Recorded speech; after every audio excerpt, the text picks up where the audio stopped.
Livro dos Espíritos, Allan Kardec, segundo livro, Mundo Espírita ou dos Espíritos, diferentes ordens de espíritos. Questão 96. Os espíritos são iguais ou bem existe entre eles uma hierarquia qualquer?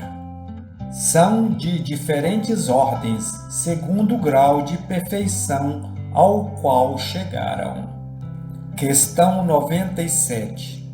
Há um número determinado de ordens ou de graus de perfeição entre os espíritos? O número é ilimitado, pois não existe entre essas ordens uma linha de demarcação traçada como uma barreira, e assim se podem multiplicar ou restringir as divisões à vontade. Todavia, se considerarmos os caracteres gerais, elas podem se reduzir a três principais. Podem-se colocar em primeiro lugar aqueles que chegaram à perfeição, os espíritos puros. Os da segunda ordem alcançaram a metade da escala. O desejo do bem é a sua preocupação. Os da última ordem estão ainda no início da escala. Os espíritos imperfeitos são caracterizados pela ignorância, o desejo do mal e todas as más paixões que lhes retardam o progresso. Questão 98. Os espíritos da segunda ordem não têm senão o desejo do bem. Têm também o poder de fazê-lo? Eles têm esse poder, segundo o grau de sua perfeição. Alguns possuem a ciência, os outros têm a sabedoria e a bondade, mas todos têm ainda provas a suportar. Questão 99. Os espíritos da terceira ordem são todos eles essencialmente maus? Não, alguns não fazem nem bem nem mal, outros ao contrário, se comprazem no mal e ficam satisfeitos quando encontram oportunidade de fazê-lo. Aliás, existem ainda os espíritos levianos ou estouvados, mais enganadores do que malvados, que se comprazem antes na malícia que na maldade, e que encontram prazer em mistificar e causar as pequenas contrariedades das quais se riem. Escala espírita. Questão 100. Observações preliminares. A classificação dos espíritos se baseia sobre o grau de seu adiantamento, sobre a qualidade que adquiriram e sobre as imperfeições das quais deve ainda se despojar. Esta classificação, de resto, nada tem de absoluta. Cada categoria não apresenta um caráter nítido senão no seu conjunto.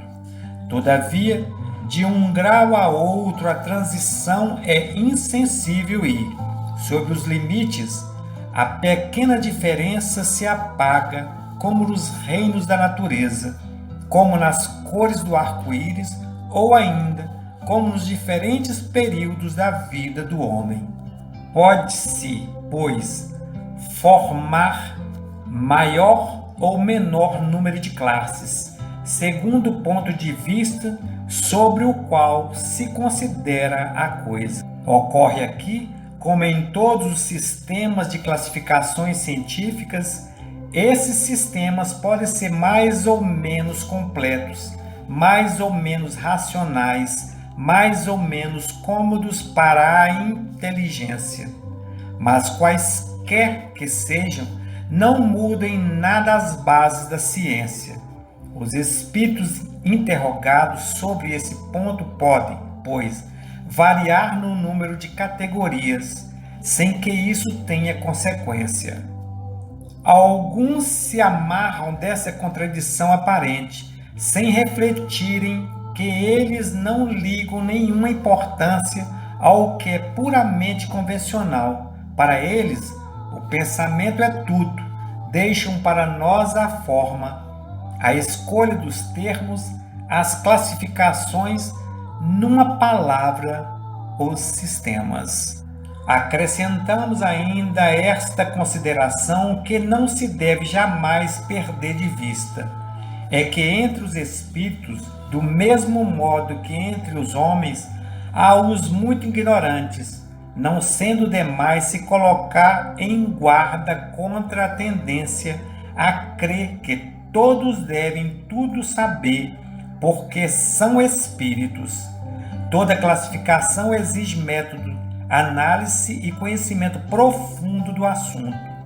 Ora, no mundo dos espíritos, aqueles que têm conhecimento limitado são, como neste mundo, os ignorantes, os inábeis, a abranger um conjunto, a formular um sistema.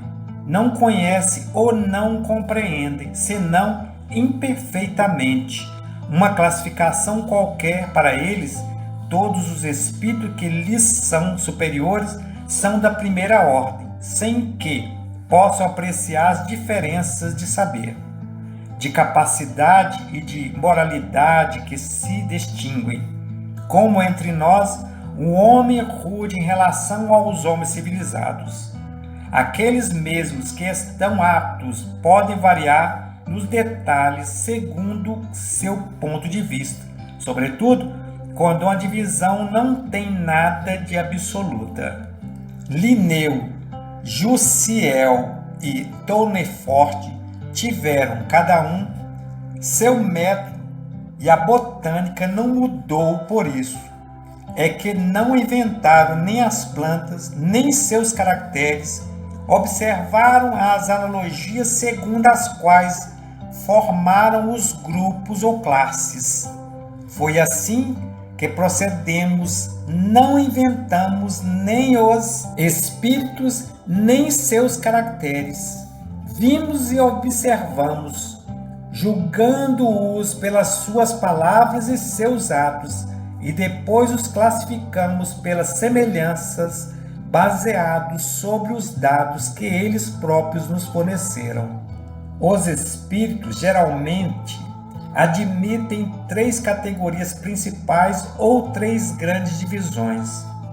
Na última, aquela que está no início da escala, estão os espíritos imperfeitos, caracterizados pela predominância da matéria sobre o espírito e pela inclinação ao mal.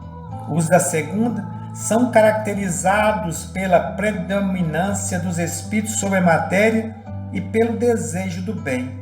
São os bons espíritos. A primeira, enfim, compreende os espíritos puros, aqueles que alcançaram o supremo grau de perfeição. Esta divisão nos parece perfeitamente racional e apresenta caracteres bem definidos, para nos ressaltar por um número suficiente de subdivisões as diferentes principais do conjunto. Foi o que fizemos com o concurso dos espíritos. Instruções benevolentes jamais nos faltaram. Com o auxílio deste quadro, será fácil determinar a ordem e o grau de superioridade ou inferioridade dos espíritos com os quais podemos entrar em comunicação e, por consequência, o grau de confiança e de estima que merecem. É, de alguma forma, a chave da ciência espírita, porque só ele pode nos dar conta das anomalias que as comunicações apresentam, em nos esclarecendo quando as desigualdades intelectuais e morais dos espíritos. Observaremos, contudo, que os espíritos não pertencem para sempre exclusivamente a tal ou tal classe. Seu progresso não se realizando senão gradualmente e frequentemente mais num sentido que em outro. Eles podem reunir os caracteres de várias categorias, o que é fácil de se apreciar pela sua linguagem e pelos seus atos.